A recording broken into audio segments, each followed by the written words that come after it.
নমস্কার, আমি clinical dietician Surangana Rana. আজকে গ্লুটেন নিয়ে কথা বলবো। এর আগে অবশ্য গ্লুটেন নিয়ে কথা হয়েছে, বাট গ্লুটেন নিয়ে এখন অনেক মানুষই ভীষণভাবে ভুক্তভোগী।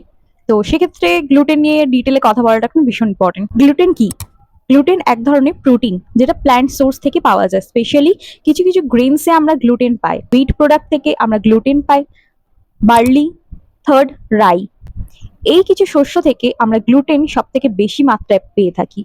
সিলিয়াক ডিজিজ, এখন অনেক ডক্টররাও বলে থাকেন যে বাচ্চাদের এখন অনেক বেশি সিলিয়াক ডিজিজ দেখা যাচ্ছে। সিলিয়াক ডিজিজটা কি?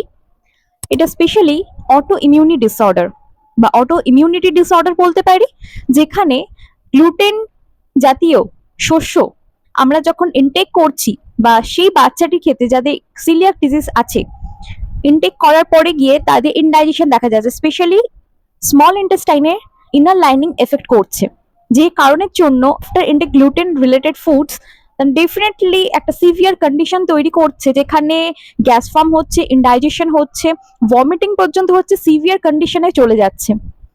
তো এই হলো সিলিয়াক ডিজিজ, যেটা ইনবর্ন বাচ্চাদের হতে পারে বা আফটার বার্থ সেক্ষেত্রেও হতে পারে। এবার অ্যাডাল্টসদের ক্ষেত্রেও কিন্তু এখন gluten intolerance and gluten sensitivity ভীষণভাবে কিন্তু দেখা যাচ্ছে। শুধু সিলিয়াক ডিজিজের ক্ষেত্রে কিন্তু এই সিমটমগুলি হচ্ছে না, যাদের গ্লুটেন সেন্সিটিভিটি, গ্লুটেন ইনটলারেন্স, তাদের ক্ষেত্রেও কিন্তু সেম ভাবে গ্যাস ফর্ম করছে, অ্যাসিডিটি ফর্ম করছে, ইনডাইজেশন হচ্ছে, স্পেশালি ব্লোটিং এর সমস্যা হচ্ছে, তাদের স্পেশালি আইবিএস এর সমস্যা, তাদের ক্ষেত্রেও কিন্তু সেম ভাবে সিমটম দেখা যাচ্ছে। তো এটা নিয়ে লং টাইম যখন কেউ ভুক্তভোগী হচ্ছে, সেটা অ্যাডাল্টস হতে পারে, সেটা ওল্ড এজেস সিনিয়র সিটিজেন হতে পারে, যে কোনো এজে হতে পারে। তো যখন এটা লং টাইম ধরে হচ্ছে, তো সেক্ষেত্রে কিন্তু সিচুয়েশনটা অনেক বেশি সিভিয়ারের দিকে চলে যাচ্ছে। তো ডেফিনেটলি তখন ক্লিনিক্যালি ভাবে ট্রিটেড করাটা ভীষণভাবে ইম্পর্টেন্ট।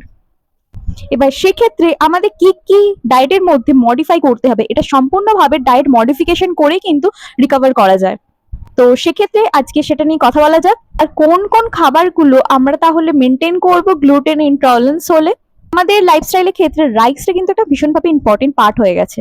তো রাইস আপনারা নিশ্চিন্তে খেতে পারেন, যাদের গ্লুটেন ইনটলারেন্স আছে, আইবিএস আছে বা সিলিয়াক ডিজিজ আছে, তারা চোখ বন্ধ করে রাইসটা আপনাদের ডায়েটের মধ্যে রাখতে পারেন। রাইস রিলেটেড ফুডস গুলো যেমন হতে পারে পাফ রাইস, হতে পারে চিড়ে, হতে পারে খই, হতে পারে। অনেকেই আছেন এমন যারা রাইস ডায়েটের মধ্যে রাখেন না, তারা রুটি খেতে অভ্যস্ত।